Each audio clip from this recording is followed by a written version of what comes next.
Everyone. Welcome to the City of Austin Employees Retirement Systems Financial Wellness Seminar. My name is Maren. I'm the Communications Director with COAERS. And joining me today is Michelle Mahoney, our Senior Services Officer, and Sarah McCleary, our Ombuds and Financial Literacy Specialist. So during today's virtual seminar, we're going to be providing some helpful information focused on a holistic approach to retirement readiness. And leading that discussion today will be Carol Merrick. Thank you, Maren. And thank you, Michelle and Sarah, for inviting me today. And thank you all for joining me. It's my hope that you walk away with a lot of knowledge and useful strategies that you can put in place for your own retirement planning. The purpose of this presentation is to really give you some insights to holistically preparing for the future. And it's my goal that you become empowered and learn a comprehensive approach to planning. And we do that through assessing our risk, really finding out where we're stuck or what are some of the issues that we could potentially face as we grow older in retirement.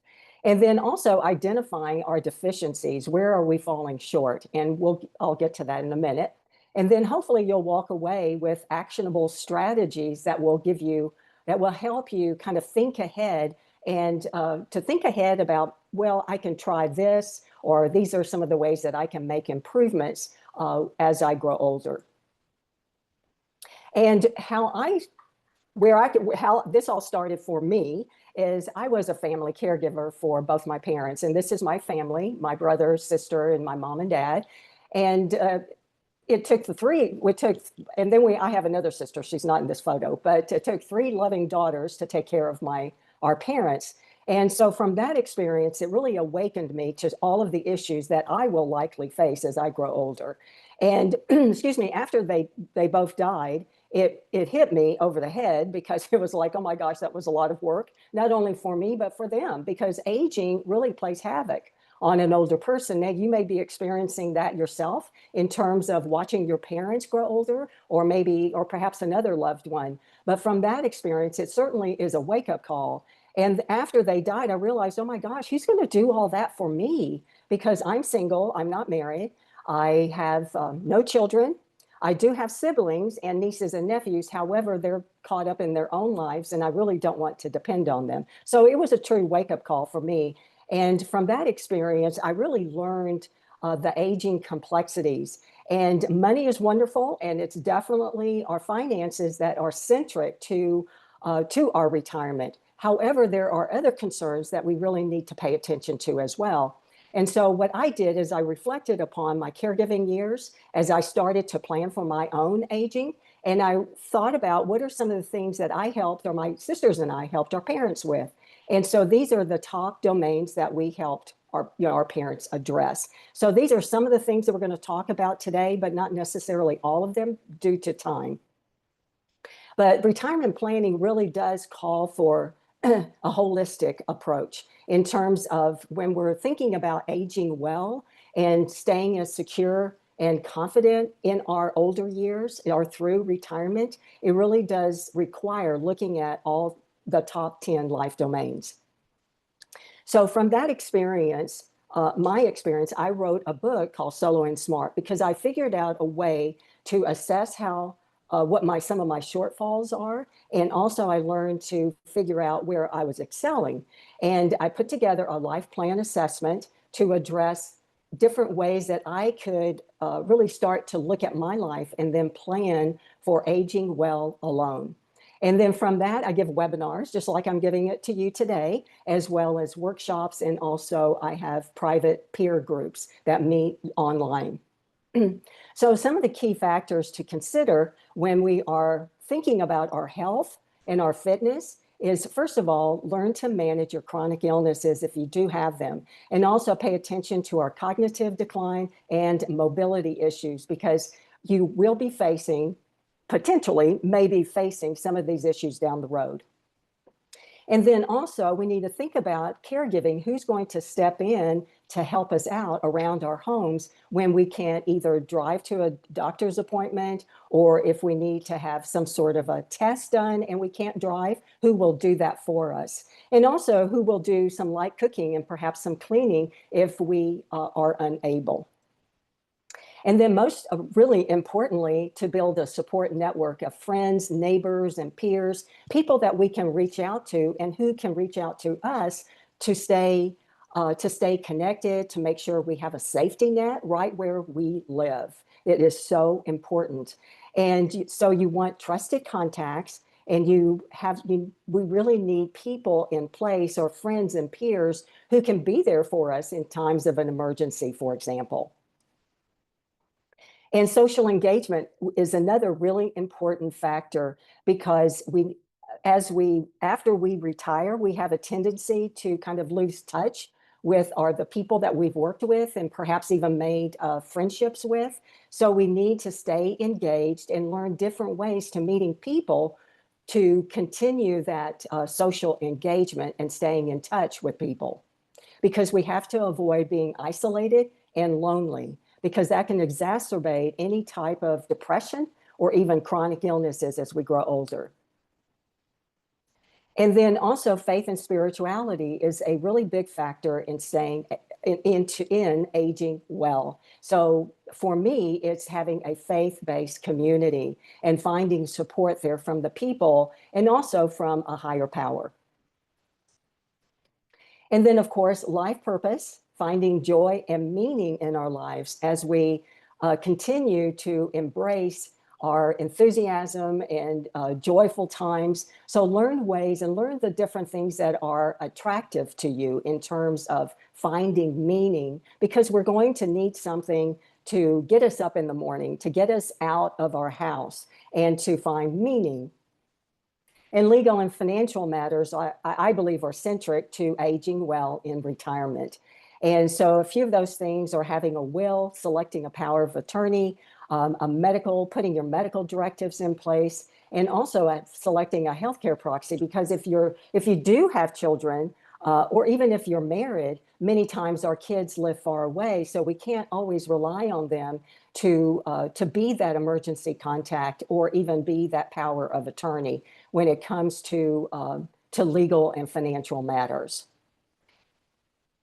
So some of the unique deficiencies that we all will face as we grow older is we become more stressed due to our circumstances. Perhaps we become more tired. I know for me, as I grow older, I don't have as much energy, so it kind of puts a stress on my body if I try to overreach and do more than my body is able to do. And mentally also, aging can be very stressful, especially if we're dealing with health conditions or loved ones who are sick, or perhaps even losing our friends through passing away. And other deficiencies that we will face is isolation and loneliness due to a shrinking social environment. And unless we get up and get out of the house and make contact and continue having fun and activities that we enjoy, we have a tendency to just stay at home and isolate and just watch TV or read books. Now, there's nothing wrong with watching TV and reading books, but you don't want to do that through every day for long periods of time. And then also we have a tendency to have difficulty accessing proper medical care, depending on where we live, and if we have easy access to transportation, being able to drive to having quality health care. But some of us live in places where we live in a food desert or even a healthcare desert. So learn the prevention strategy. So these are the few that I want to recommend, is always stay on top of your health, your finances, making sure you have nearby support, that you are in contact with your neighbors, your friends locally, and that you are consistently building and meeting new people to build friendships and having more support in your life. And then also learn all of the community activities that are available to you locally and reach out to them.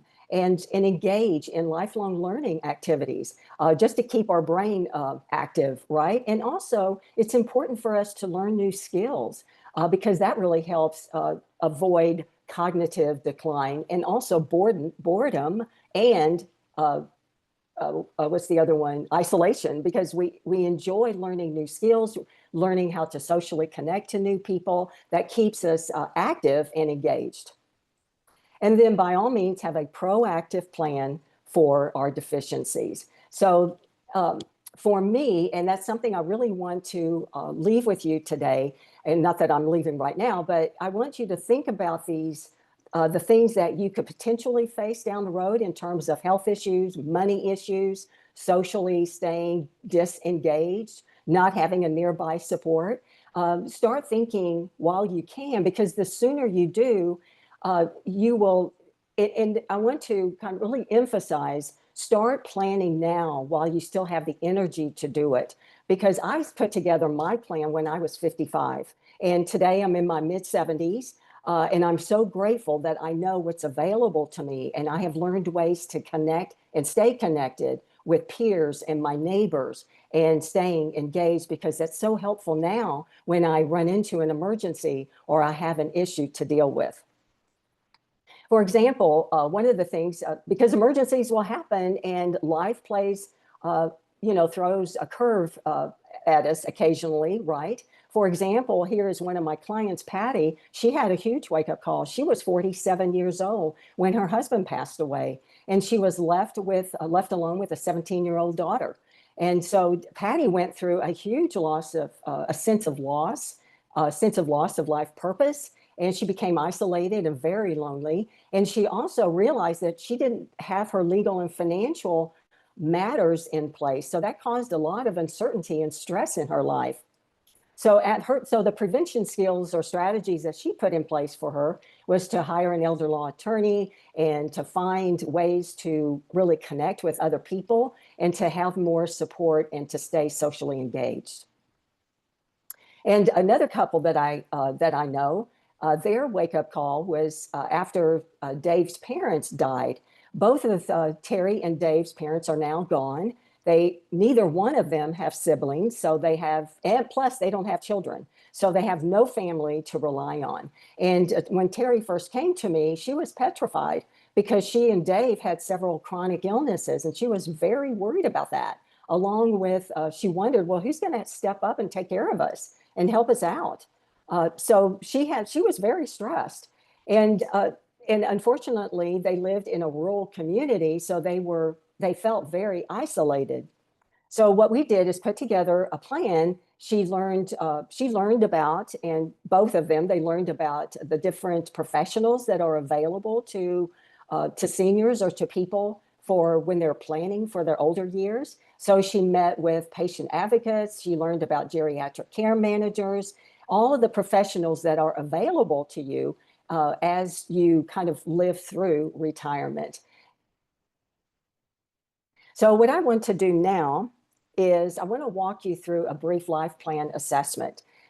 This is the PDF that I'm sure hopefully you have it either in your email box, but perhaps it's sitting on your desk right now. But I'm going to walk you through it. And what this will do is you will kind of get a overview of which ones that are what risks that you could potentially be faced you could potentially face as you grow older.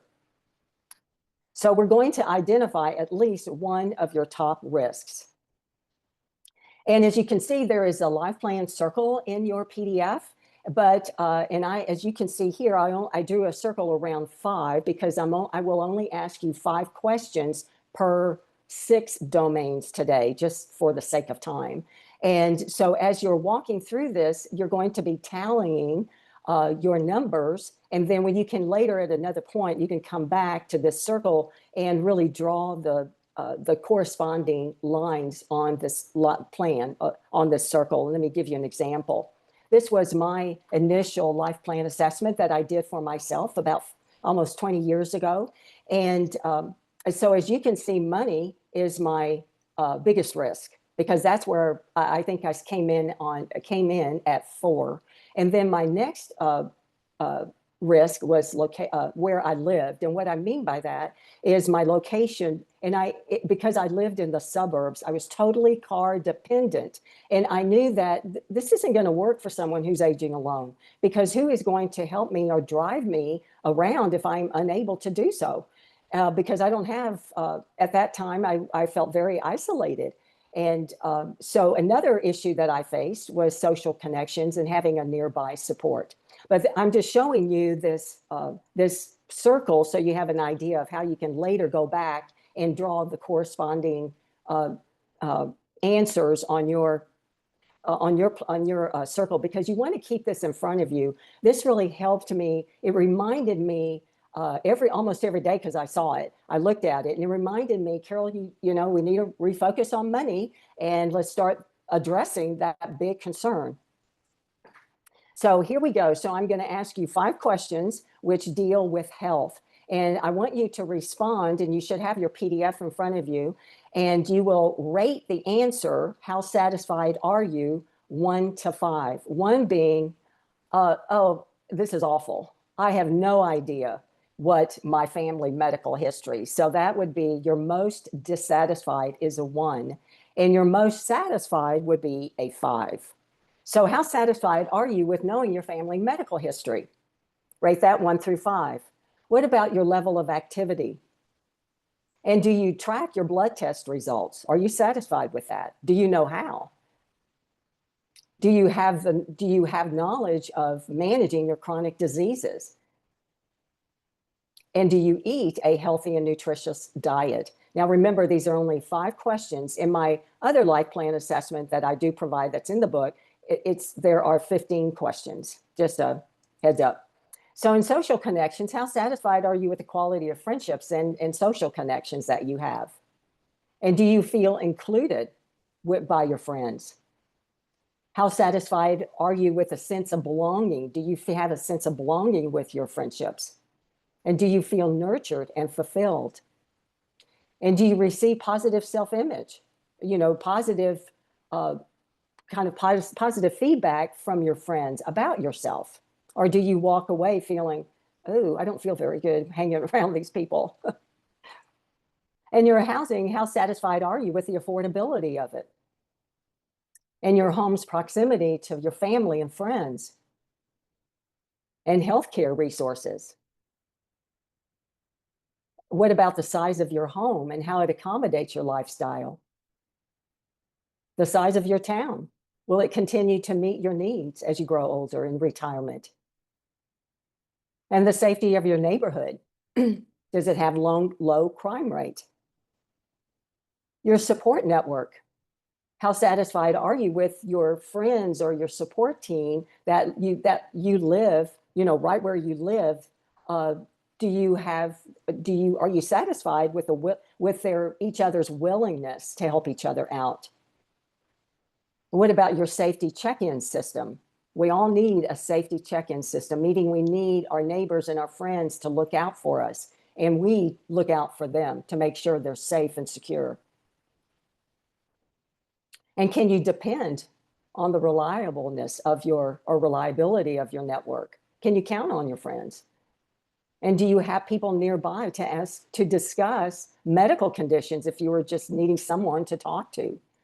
And do you have knowledge of local support groups in your area? And what about your financial matters? Are you satisfied with your current retirement savings and investments?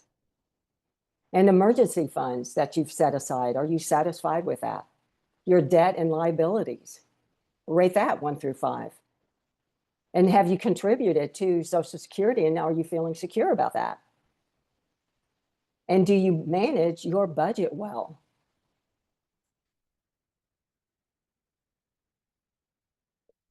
In legal matters is very important. So how confident are you in the proxies, your power of attorney or your executor, or even your healthcare proxy? Have you chosen one? And how satisfied are you with your level of confidence in that person? And do you have confidence in their decision-making behaviors?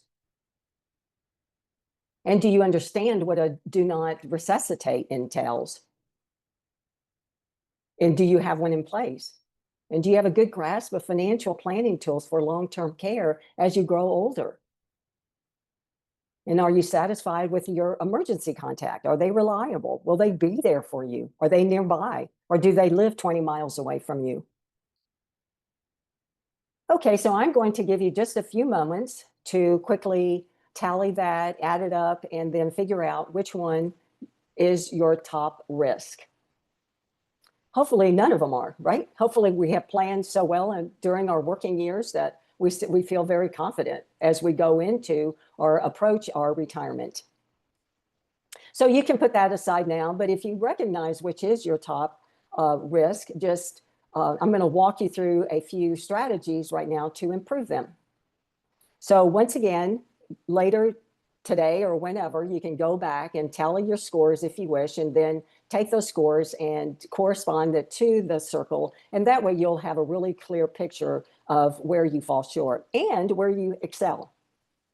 And I'm going to give you a quick example of how I applied what I learned from my assessment when I first got started in creating a plan for myself. I first of all focused, and it took me about 7 years to put all of this in place for me. So I started with money. I hired a financial advisor was my first step. And then together we worked out a plan that within 5 to 7 years, I was able to feel much more secure about my finances.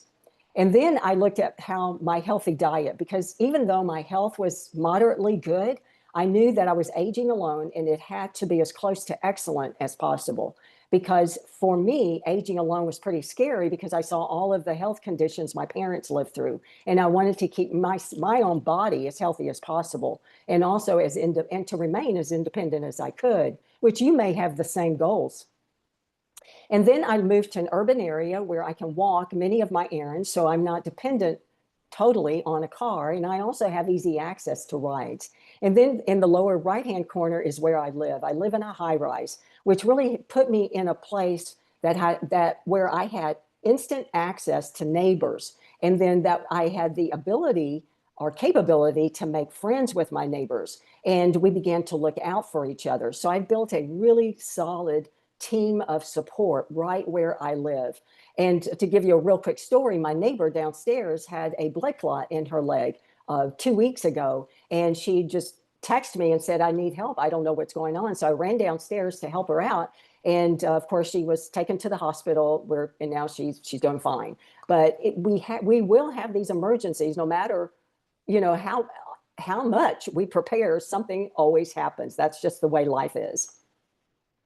So other things to think about to make improvements is stay socially active and learn new skills, become comfortable meeting new people. And so learn about the things that your interest, for example. Is it a hobby? Is it maybe mentoring kids if we're reading? Whatever your hobby and your interest and your life purpose is, that will keep you socially engaged. And I'm a big proponent of lifelong learning. And because I think well, for me, I just want to stay as cognitively active as possible because I have Alzheimer's disease. And I know when your mind becomes or starts to decline, that's when we can really get in trouble. So other things is finding support and making improvements with that. Be sure that you stay well connected via technology and learn all the different apps that will keep us safe. For example, there is an app on the market today that's for iPhone and Android. It's called it's called SnugSafe, SUNGSAFE. And there is a free version. And I've been using that free version now for about 6 years. And you can even set up. And so what it does, it checks in with you every day. And you click a little button and you check in. And then you can also build your own little network of people set up in your contacts list. So if you don't check in that day, it notifies a friend next door or your neighbor next door, and they can call or text you and check in on you. So stay abreast of all the different technology that's available to us. And then also, make sure that you understand what your own personal needs are as you grow older. And because it's important that you make sure your preferences are met, because we want to, the thing about growing older, a lot of times if we lose If we don't know how to plan or who to reach out to for help, then we're at risk of having strangers do that for us and like having a guardianship, and which we want to avoid as much as possible. And other things like making financial improvements and continue to save and manage your budget. And then understand what your financial goals and be sure you engage with other financial professionals and tax professionals and learn. And there are lifelong learning classes that many of these experts, just to teach you how to pay attention to financial concerns. You can even senior centers, and there are other, the local community colleges allows us to take auditing classes. So these are great ways to learn about the different resources that we lose touch with as we move out of the work environment. And be sure to learn about the healthcare needs and long-term care living expenses and care costs and stay on top of that as we grow older. And making legal improvements. And because if you don't have a spouse, or if your children don't live nearby, or you don't have siblings who are in your area, then we all need someone to select as a healthcare proxy who can stand in for us if we're unable to make decisions for ourselves in a hospital, for example. And be sure to select or to put your advanced care directives in place. So these are all the things that we want to pay really close attention to. And really, there's so many available resources in our local community. So just start researching when you have time and learn about what's available to you. And mental health improvements is so important. Learn ways to de-stress. That's always been a problem for me, is because since I live alone, it can be pretty stressful, knowing that I'm the one that's responsible for all my bills, and I'm having to really create an environment for myself that's safe and secure. So there are really stressful situations that we all will face as we move further into retirement. And cultivating resilience. Now, that's one of the skills that I think is so important for us to, no matter what obstacles we might face in life, to learn to deal with them and to get up and tackle, actually put in place some improvements and ways to mitigate some of the things that, some of the challenges that we face. Just like these aging complexities that all of us will face at some point in our lives, if we have a handle on them, we will, it just really helps us build more resilience. And be sure and have and select a life purpose. Start now and discover what is your passion? What is your self-interest? What gets you up and going in the morning? Sometimes our fitness is our passion. And as we grow older, find ways where we can maintain fitness or maintain a hobby, or maybe teaching, or even taking the skills that you've learned at work and perhaps training other people and becoming a mentor for younger individuals. So learn ways, or really focus on your life purpose, because we all need one. We all need to stay curious and motivated and inspired. So the next steps is to elevate this was to really focus on what you learned today and what your risks are, and even what your what your strengths are. And that, because once you learn those, then it really helps you think creatively and strategically how you plan to stay secure and well as you grow older in retirement. And be sure that you stay connected with the people at work as you all retire, because you've made good friends there, hopefully, and you have a built-in support team to help each other out and really come together and even discuss these issues offline when you have a chance, because it's important that we do have a plan that will keep us active and also make sure that we're always projecting into the future to make sure that we will maintain and stay as healthy and financially and socially engaged as possible. Thank you to Carol for sharing that valuable information with us today. That concludes our webinar for today. We really hope that you found this information helpful, and we look forward to seeing you at the next webinar. And you can check out our website, COAERS, www.coers.org/calendar for upcoming webinars and sessions that you can join.